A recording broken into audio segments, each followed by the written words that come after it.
You quoted Brenda, the point is to find the truth and tell it. Now, as you know, in American courts, it's not just the truth, but the whole truth. And if in exact sciences, part of the data is excluded, somebody in a good laboratory, they're kicked out. Because if the facts are available, one is expected to address them. Now, I find that certain facts by certain scholars are systematically excluded. Now, in the field of history, 2,400 or so years after Thucydides, who tried to present all points of view, one expects this historian to catch up with that, at least. And to be specific, as we discuss here Israel and the Jews, I do not find in people critical of Israel, I am not familiar with all your writings, and I would appreciate if you could refer me to the exceptions to this in your writing.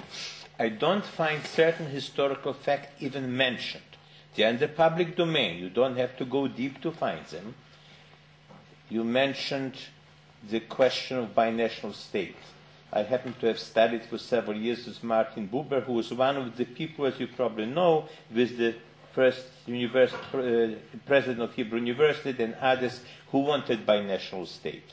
He was made fun of because nobody from Arab side talked to him. It's not true. There was one or two people who talked to them. They were shot at the order of the Mufti of Jerusalem, who felt talking to any Jew deserves death. The fact that the Mufti collaborated with Hitler and had an agreement, the permission after El Alamein to destroy the Jewish community, not that Hitler was doing him a favor, but he thought he was, is not mentioned. The fact that half of the Ashkenazi... A quick question, I'm not interrupting you. Is not mentioned by you. Is not mentioned by anybody. In discussion and critique of Israel, I am coming to a point. The fact, we mentioned ethnic politics. There are certain words like the N-word about blacks one should be sensitive about. It so happens the Jewish people, especially in Israel, maybe half of the Ashkenazi population, had very unpleasant experience with destruction and annihilation. Themselves, their children and grandchildren. The fact if people say, we are out to destroy you, as happened in 47, 48, I was there, after the declaration of the State of Israel, the states who came to fight against Israel, they didn't just come to win a war, they came to destroy the state.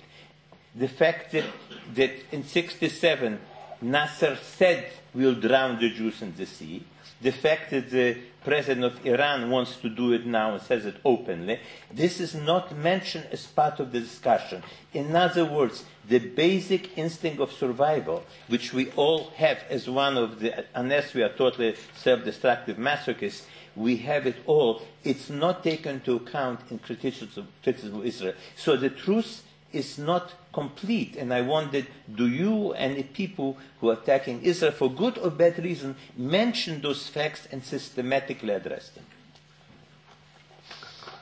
If I can take that in two aspects. First thing you do mention, all I can do is refer you in my case, I can't speak for other people, I can refer you in my case to an essay I wrote in the New Republic. I can't give you the exact date, but if you give me your address I can send you the essay, where I actually quote the famous Nasser quote that you referred to in 1967 about pushing it. It wasn't only Nasser, about pushing the Jews into the sea and so on.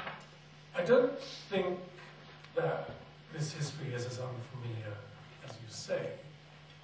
I do, however, and certainly I don't think that most people are insensitive to the idea that Jews have good reason to worry about being destroyed, since only 65 years ago, there was a project nearly carried out to do exactly that.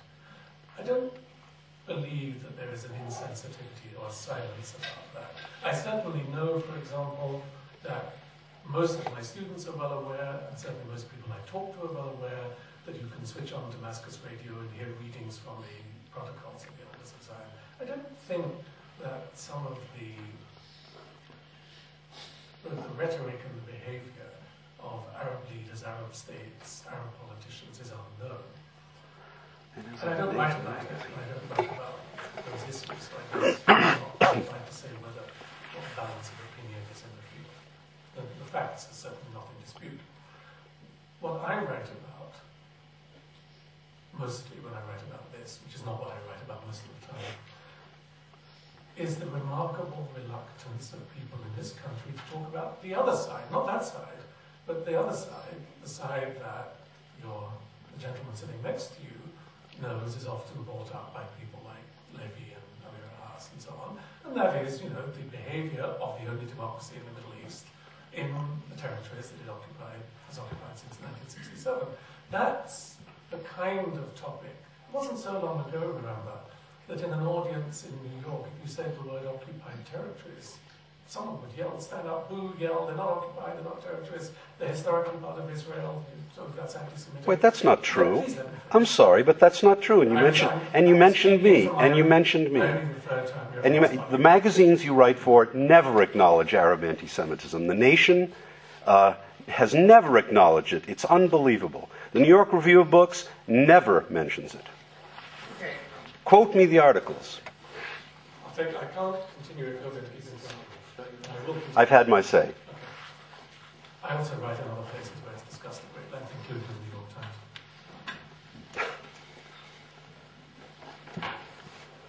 I'm sorry, two of you.